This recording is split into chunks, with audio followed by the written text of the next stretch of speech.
Alors, bonjour, M. Branco. Je suis Mimoja Ladyman. Je suis activiste panafricain. Évidemment, les images que vous projetez sont désolantes et puis c'est difficile à regarder, à observer. Pensez-vous que ce soit vraiment très très opportun du moment où les juridictions locaux sénégalais n'ont pas encore pris ces crimes en considération pour être jugés dans des tribunaux sénégalais?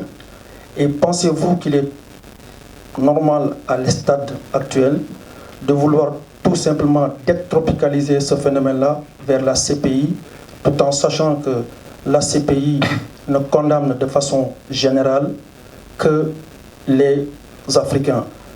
Au regard même de ce qui s'est passé au niveau de la Libye, comme vous êtes défenseur des droits humains, la véritable personne qui aujourd'hui aurait dû attirer la CPI, c'est M. Nicolas Sarkozy. En tant que défenseur des droits humains, pensez-vous un jour régler le sort de M. Nicolas Sarkozy? Je ne parlerai même pas de George Bush parce que, comme vous le savez très bien, la CPI, les Américains n'ont pas ratifié les statuts de Rome. Et ma dernière question est la suivante. Avez-vous vraiment, mais quand je dis vraiment, c'est vraiment, parce que là, ce que vous êtes en train de dire, c'est quelque chose de très grave qui touche le régime de Macky Sall, que je qualifie comme étant un régime dictatorial. Avez-vous vraiment des vraies preuves qui justifient votre action et pensez-vous que la CPI va vraiment aller au fond de cet événement-là tout en ayant à l'esprit ce que je viens de dire? Merci. Je vous remercie, c'est une question qui me semble très importante. Je suis particulièrement attentif au respect de la souveraineté, et en particulier de la souveraineté des peuples africains, qui a été malmenée au prétexte de lutte pour le bien ces dernières années de façon chronique. J'ai l'honneur de défendre certaines des figures panafricanistes les plus importantes qui m'ont amené justement à ce dossier, dont Kémy Séba, que je remercie de sa confiance, et qui ont joué un rôle cardinal dans ma formation intellectuelle et politique à l'égard des enjeux contemporains africains. Donc il est évident que j'ai parfaitement conscience des enjeux que vous soulevez et de l'importance de les soulever.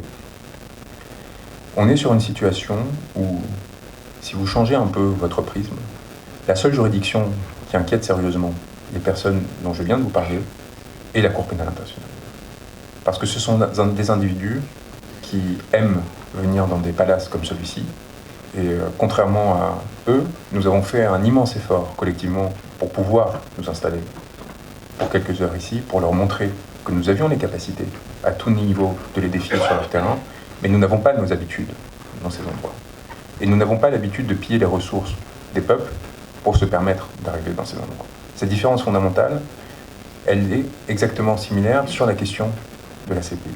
Quelle que soit notre appréciation de l'action de la CPI, en particulier depuis 20 ans, nous savons qu'aujourd'hui, c'est l'institution qui serait en mesure de les empêcher de venir faire leurs courses dans le 8e arrondissement, de venir se faire soigner dans l'Union européenne, de venir de façon générale passer leurs vacances ou placer leurs enfants, comme c'est le cas pour M. Moussa Fall, au Canada. Ces gens, aujourd'hui, ont une partie de leur famille à l'étranger, dans ces territoires qui sont membres de la CPI. Et c'est pour ça, c'est très important pour nous d'activer ces juridictions, parce qu'ils ont aujourd'hui le contrôle sur les juridictions nationales. Ils ont la capacité d'éteindre les procédures locales. Nous espérons qu'un jour, et le plus vite sera le mieux, le Sénégal prenne en charge de lui-même ses poursuites, crée un tribunal mixte qui lui permette de juger exceptionnellement ces faits-là. Aujourd'hui, et c'est là où j'en reviens à la responsabilité du peuple sénégalais, ce n'est pas possible parce que ceux qui ont commis les crimes sont ceux qui sont au pouvoir et qui se maintiennent au pouvoir. L'enclenchement de poursuites et de procédures dans ce qui se veut des États de droit comme la France, dans ce qui se veut le parangon du droit international comme l'est la Cour pénale internationale, est aussi une façon de les mettre face à leurs responsabilités et de leur demander s'ils tiennent en effet un double discours depuis leur création, qui consiste à n'intervenir que lorsque les intérêts des puissances occidentales sont en jeu, ou si en effet ils se préoccupent des violences, quelles qu'elles soient, dès lors qu'elles sont commises contre un peuple qui aspirait simplement à sa souveraineté et à sa liberté. Et donc ces procédures ont cette vocation-là. Les prendre au mot, leur dire « vous avez un certain nombre de critères, nous démontrons que ces critères sont établis, nous vous en apportons les preuves formelles ». démontrez-nous que nous pouvons croire en vous et que nous avons raison d'avoir confiance en vous. Si ce n'est pas le cas, à chacun d'en tirer les conclusions. Cette communication sera rendue publique. Elle permettra à chacun d'entre vous de juger du niveau de sérieux des éléments que nous avons avancés.